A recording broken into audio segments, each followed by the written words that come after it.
E aí, pessoal do segundo ano do ensino médio, tudo bem com vocês? Hoje vamos dar continuidade ao plano de ensino tutorado, mas iniciando um novo PET, apostila 3, semana 1. E nessa apostila vamos abordar os grandes reinos, começando pelo Reino Monera. Eu sou o professor Ronald e vem comigo. A primeira questão da FUVEST fala o seguinte: um estudante escreveu o seguinte em uma prova: as bactérias não têm núcleo nem DNA. Você concorda com o estudante? Justifique sua resposta.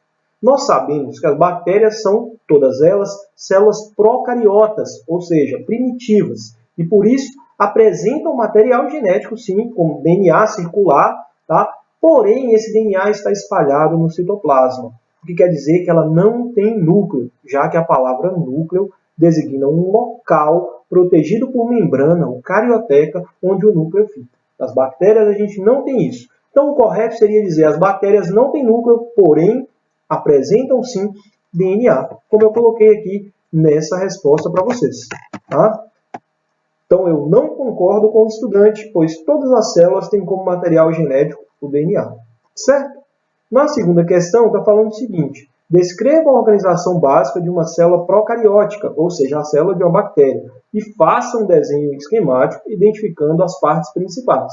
Aí eu peguei aqui na internet, a gente encontra diversas figuras sobre a estrutura bacteriana, mas eu peguei um desenho que parece mais manual, para você ver que é possível desenhar a estrutura bacteriana.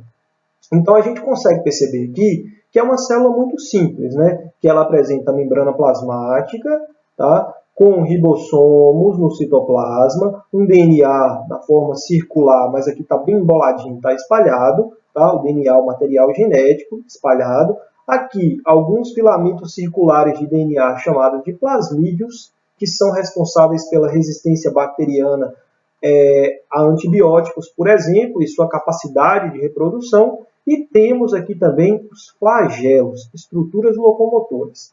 Nessa figura fica faltando o quê? As fímbrias, que são pequenas projeções da membrana plasmática que ajudam na adesão da bactéria ao seu substrato, ao local onde ela vive. Ela fica aderida ali, como bactérias que ficam aderidas na nossa placa dentária. Tá? E aqui também a gente percebe a presença de um envoltório além da membrana, né, externo à membrana, que é a parede celular, que no caso das bactérias é feita de proteínas e açúcares, o que a gente chama de proteinoglicanos ou peptidioglicanos. Uma resposta simples que a gente poderia dar é: as células procarióticas, como o próprio nome já diz, são mais primitivas e, por isso, mais simples. Apresentam, além da membrana plasmática, apenas ribossomos como organelas dispersas no citoplasma e tem o seu DNA circular espalhado pela célula. Além disso, peço desculpas aqui pelo erro de digitação, além disso, podem apresentar estruturas de resistência, que são fragmentos de DNA chamados de plasmídios, além de parede celular, fímbrias e flagelos. Fez um desenho, colocou essa resposta, tá ok, tá ótimo. Na terceira questão temos: pesquise em outras fontes e responda. É hora de você ir de novo para a nossa grande aliada, a internet. Considerando os grandes grupos de organismos vivos no planeta, os grandes reinos, no caso, 5 grandes reinos, né? Reino Monera das bactérias, reino protista das algas e protozoários, reino fungi dos fungos, reino animalia ou metazoa dos animais e reino plantae ou metafta das plantas, em quais deles existem seres com clorofila e fotossintetizantes, né? Clorofilados apresentam aquele pigmento verde necessário à fotossíntese. Tá? Quem são? Nós reinos. O mais óbvio, o reino plantae, o menos óbvio, o reino protista, que engloba as algas, como falei no início, e o reino Monera, pois algumas bactérias, chamadas também de cianobactérias, têm a capacidade de fazerem fotossíntese. Então, recapitulando, são 3 grandes reinos. Dentro desse grupo de seres vivos que apresentamos, 5 reinos, temos as cianobactérias, dentro do reino Monera, as plantas e as algas do reino protista, tá? As plantas do reino plantae e as algas do reino protista, que fazem fotossíntese e, por isso, obrigatoriamente, tem algum tipo de clorofila em seu interior. As outras duas questões são questões fechadas, objetivas. A primeira aqui, a 4, fala: as cianobactérias têm sido motivo de preocupação, pois têm provocado problemas sérios para o ser humano. No tratamento da água servida à população, os gastos são enormes, em grande parte devido à contaminação por cianobactérias. A respeito desses organismos, é correto afirmar. Bom, aqui está mostrando um desdobramento legal sobre as cianobactérias. Elas são aquáticas, tá? E muitas vezes, quando morrem, liberam toxinas na água, que são neurotoxinas, que afetam o cérebro dos seres humanos, tá? E podem, inclusive, levar à morte. Por isso, o tratamento para retirar essas bactérias, com filtração, flotação, adição de cloro para matar essas bactérias, tudo isso feito lá na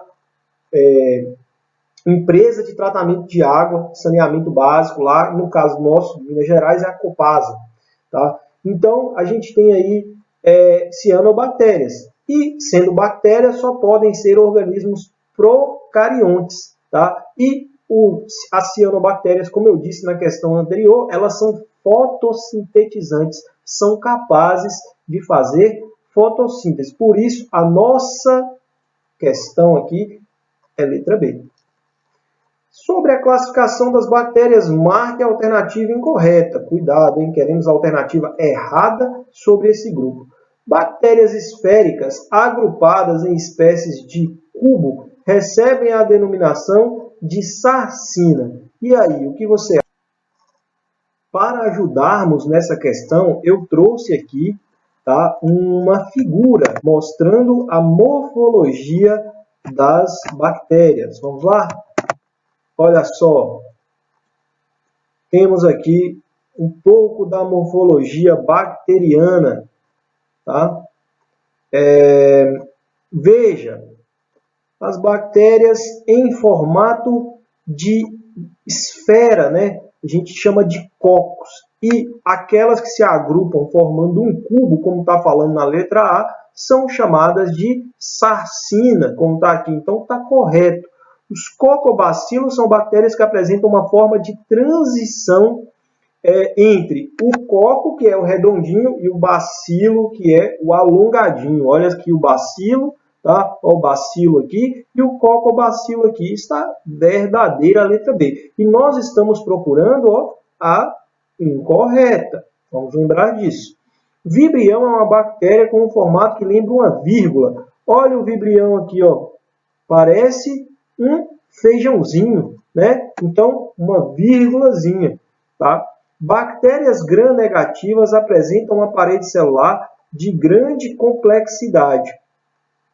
Isso aqui também é verdade, tá? É verdade. As bactérias gram-negativas, tá? Elas apresentam uma dupla camada de membrana. Tem membrana plasmática, parede celular e outra membrana plasmática. Por isso, são mais complexas. Agora, quanto à morfologia, morfologia refere-se a formas das bactérias, como a gente está vendo aqui, ó, tá? As bactérias podem ser classificadas quanto gram-negativas e gram-positivas? Isso está incorreto, tá? Essa letra E aqui, com certeza, está incorreta. Por quê? Porque morfologia é forma e ser gram-positiva ou gram-negativa tem a ver com a organização da parede, tá? Celular dessas bactérias. A gente vai ver isso na próxima questão, tá? Que está falando justamente para diferenciar bactérias gram-negativas e gram-positivas. Vamos lá? Então, na nossa última questão de hoje, temos aí essa diferenciação, né?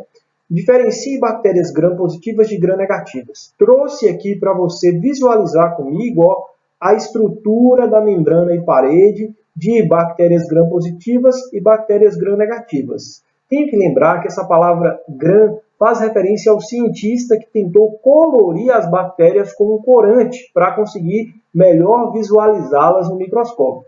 E ele preparou um corante que conseguia colorir bastante algumas bactérias, enquanto outras não ficavam tão coloridas, ficavam com uma cor um pouco diferente. E aí a gente fala gram-positivas para aquelas que se colorem de roxo com corante de Gram e gram-negativas para aquelas que ficam meio rosadas, pois o corante de Gram não consegue penetrar muito.